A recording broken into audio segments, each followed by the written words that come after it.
What's going on, guys, and welcome back to the Adventure Outpost. In today's adventure, we will be ranking up all of the movies that we saw for the month of July. Now, July was a stacked month in the manner of movies. Unfortunately for me, I did not get around to watch as many of the movies as I hoped for, so there are only going to be 5 that we are ranking up today. I'm in the process of, I didn't get to finish it last night because I fell asleep because I just had way too much of a party Saturday, so obviously I passed out in the middle of watching this movie, which is this movie Not Okay, so I still have to finish that one. And then I did not see any of the animated movies that came out for this month, so no Minions, no Paws of Fury, no DC Super Pets. I am going to get around to them at some point. I just don't know when that's going to be. Hopefully soon, but they will not be part of this video. Minions came out right when it was absolute bedlam at my theater, so I never got a chance to see it because every single day we were pulling in thousands of people. So the last thing I wanted to do after my shift was stick around and watch a movie. Paws of Fury, I have literally zero interest in seeing. And DC Super Pets just came out this weekend, but I had a lot going on in my life, going to do fun stuff, so I didn't get to see that movie yet. And I saw 2 movies that I would have rather have seen today than see that. So I will get to those movies at some point, but they just weren't at the top of the list as far as movies go that I wanted to see for the month of July. But we did have 5 bangers that we are going to dive into today, and we are going to start it off with my least favorite movie for the month of July, and I can already hear all the Marvel shills crying everywhere. That's right, my least favorite movie for the month of July was Thor: Love and Thunder. A very divisive movie. You've got most people on one side crying about how great it was, that it was a hilarious Thor romp, and I'm just not one of those people. I did not think this movie was funny in the slightest. It was just a slog. I think everything that I enjoyed about Ragnarok was just so overblown and overdone in this movie that it was just too much of a been there, done that, and just seemed like so much of a... It seemed like the most childish of a Marvel movie that they've made so far, which sometimes is not necessarily a bad thing, but just for my taste and what I look for in movies, this just was one that was hitting for me. I'm not a big Marvel fan to begin with, so they're always playing at a disadvantage when it comes to my enjoyment factor, and this one was especially just as the more and more it went along, the less and less I was finding myself enthralled or even enjoying it. The jokes didn't land for me, the screaming goat thing especially being one of the most annoying jokes that I've seen in a movie in a while. I did not like the fact that Marvel seems to just be resetting itself. Like, I don't know how you set up an Endgame that Thor is going to go off on adventures with the Guardians of the Galaxy and then not follow through on that movie. You have the Guardians of the Galaxy for maybe the first 5 minutes, but it's mostly just taken through Thor's eyes, so you never really get that much of an ensemble between them. And then before you even know it, the Guardians are off and going off on their own, and Thor is back on a journey of reflection, much like how he was in Thor Ragnarok. Everything just felt so much like a retreat of just showing us shit that I really didn't need. And for Marvel that really has to set itself apart from the pack to make it worth the fact that we're even still watching these movies after Endgame, this movie did not do any justice for me. It did not give me any reason to think that I need to still keep watching Marvel movies after Endgame. The fact that you, again, shortchanged me in these Phase 4 movies, giving me something that I thought I would want and then just pulling the rug out from under me is just really undermining your credibility with me. It did not help, and it really set us off to a bad start that you didn't give me the Asgardians of the Galaxy or have Thor go off on an adventure with the Guardians. That did you absolutely no favors.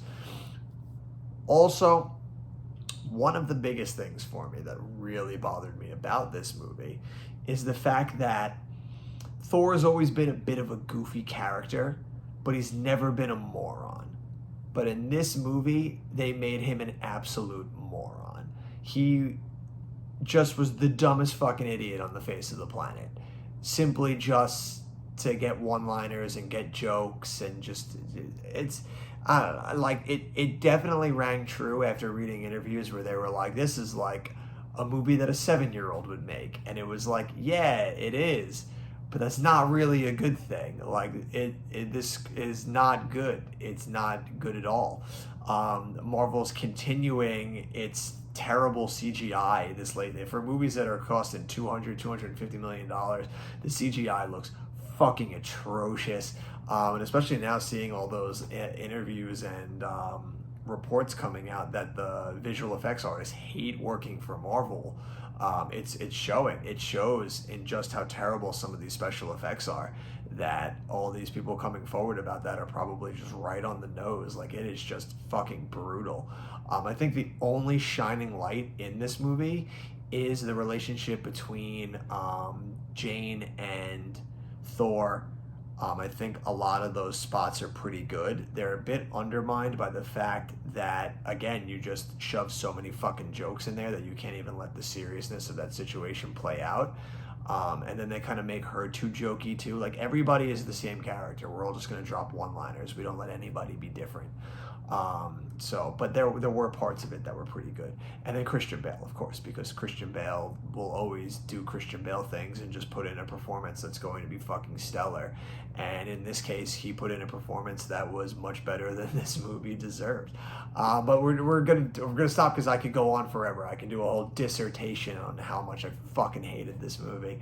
And in general, superhero movies in general, and Phase 4 and Marvel and all this shit. But that's not this video, so we're gonna stop, and we're going into whatever the next fucking one was.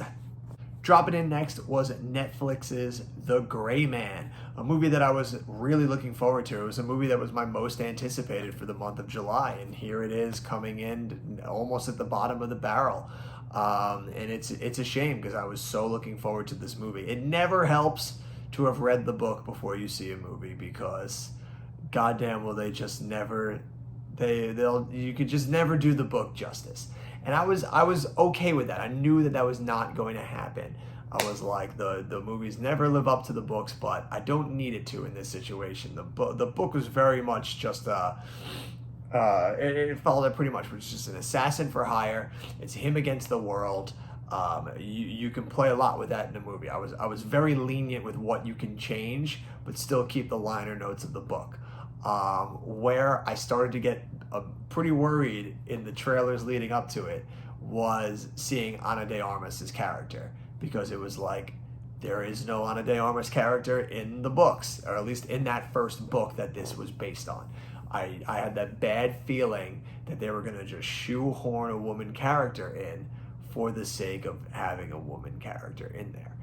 And it's kind of what they did. There really is no point to Ana de Armas' character other than to just have him have a character like this to play off of, and, you know, maybe be romantically linked later in the series. And I get it.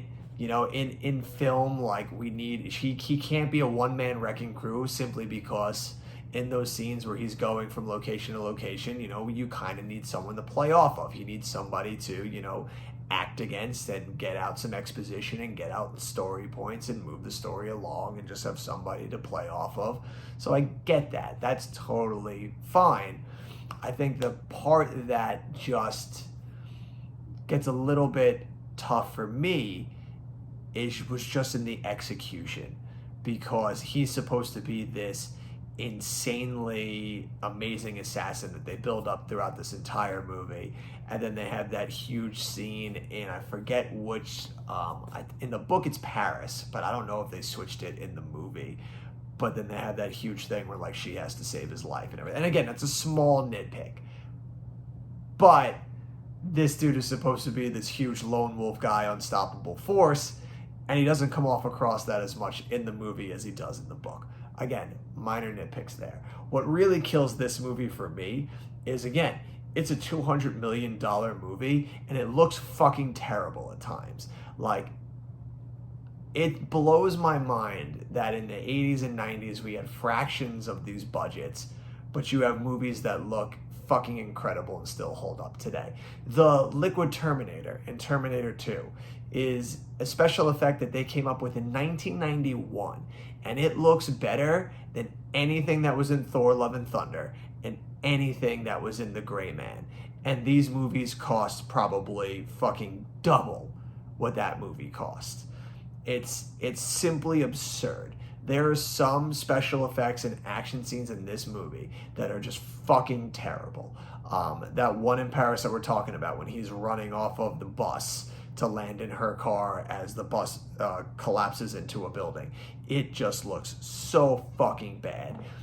There's even spots that aren't huge action scenes that are just CGI'd for the fuck of it. Like there's a scene where like we're getting a huge establishing shot of the base in Croatia where Chris Evans is holding this girl captive that he's gonna use as bait to bring out Ryan Gosling's character. And it's just a rising shot out of the trees to establish this thing. And they are the most disgustingly rendered trees I've seen in a movie in forever. It's just, it astounds me that these movies can have these budgets with this just fucking terrible CGI.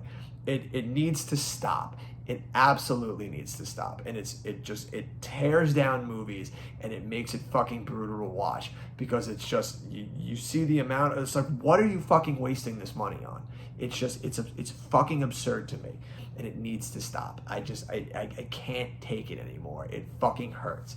You should only be allowed to use CGI and for shit that is physically unable to create in the real world. It's every single movie that we're gonna go into, I feel like in July, except for like maybe one or two, just has these fucking terrible CGI shots that are just, it just astounds me how fucking terrible they are. It blows my mind. But we don't want to end on just negatives because there are some positives to this movie, and that's specifically the acting. Chris Evans especially, he carries this fucking movie. He gets to play the juicier part of being the fucking psychotic mercenary, and he does it so well. He's just so fucking... There's two great lines. One when Ryan Gosling drops a grenade right in between them, and he just goes like, ooh, ballsy. Is hilarious. And then there's another one where another character tosses a grenade at him later on, which is another running joke, and he just goes like, he just looks at it, and it's not even like he's nervous, he just looks at it and just goes like, oh, you douche.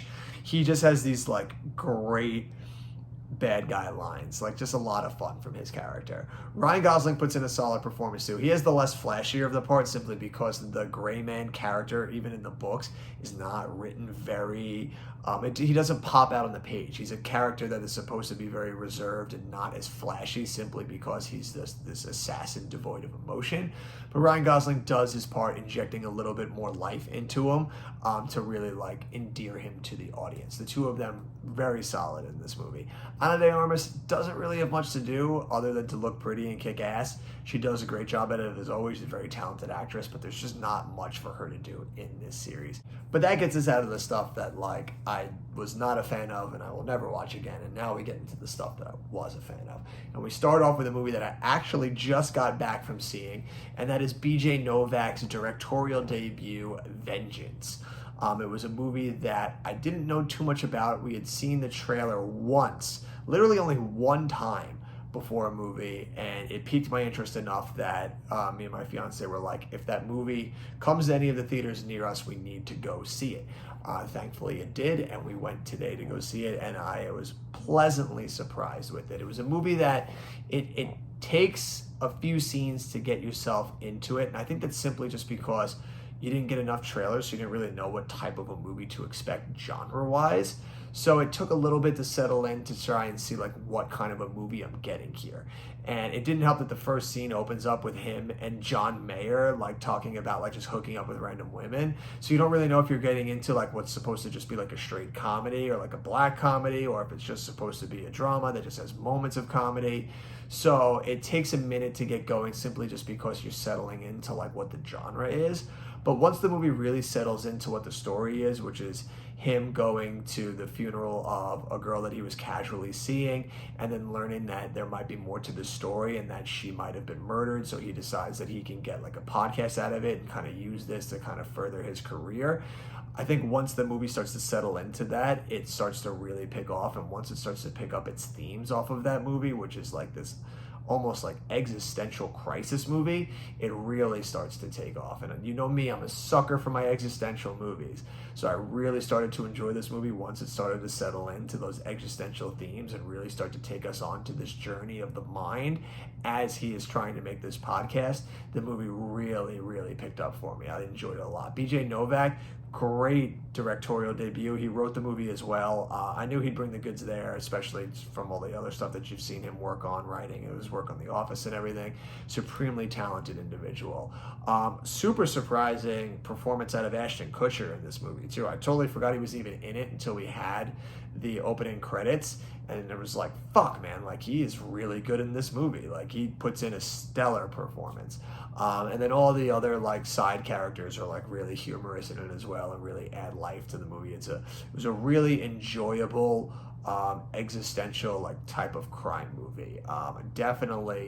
Definitely recommend it if you're just looking for a fun original movie to go out and see in theaters. You know, we don't get too many of those, so you got to take them where you can get them, and this was definitely one that is worthy of taking up your time. Up next, taking the number 2 spot, is actually another movie that I saw today. Today was a twofer at the theater for me and my fiance. We had a very epic day yesterday, so we wanted to really take it a relaxing day today, a day out of the sun, because we spent so much time in the sun yesterday. So we were like, you know what, let's just go see a double feature of movies today. And that is Where the Crawdads Sing. So I finally got a chance to check that out on the last day of July, and I actually ended up enjoying this movie a lot more than I thought I was going to do. This is another one. I had read the book, and obviously expectations are always tempered when you've read the book and then you're watching an adaptation, because you know it's going to be tough to really get everything in there. But I think they did a really faithful adaptation of this book.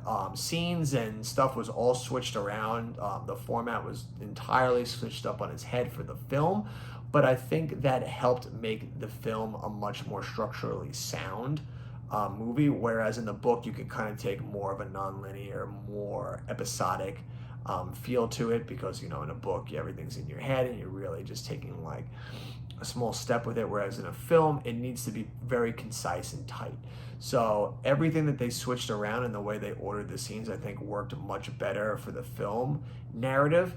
Even though I still enjoyed the book more, I think the film did a very good job tightening up stuff and making moments that happen in the book kind of flow better within the context of a film narrative. I think Daisy Edgar Jones did a really good job as the Marsh Girl. When I was reading it, it was a character that I was going to be like, this is going to be interesting to see them try and adapt it. And I think she did a very good job taking that shy girl and bringing her out into the story in a film narrative. As far as the trial scenes go, I could have used a little more out of that. I think that's probably where the movie falters the most, is they really gloss over the trial scenes simply just to get to so much of her backstory leading up to the trial, that when she gets to the part of the trial where it's pretty much the town is firmly judging her as a person for what her perceived life within this town and within these people, I feel like it didn't resonate as much as it should have, simply because we didn't spend as much time with this. It was mostly everything in the past, and then we brushed through a lot of stuff in the trial. And I think that was a part that they could have worked on a little bit more. In the book, you can take a lot more time with it simply because we're not constrained to wanting to hit that 2-hour mark. But this was a movie that I was enjoying enough that it could have been 10 minutes longer and I would have been okay with it, and use that 10 minutes to kind of resonate more with the trial scenes. Because there's stuff that's important about those trial scenes that they literally just gloss over and then uses like 1 or 2 lines in David Strahan's like just closing argument. And it's like, I feel like that's stuff that we shouldn't have just glossed over. I feel like we needed a little bit more of that context within here.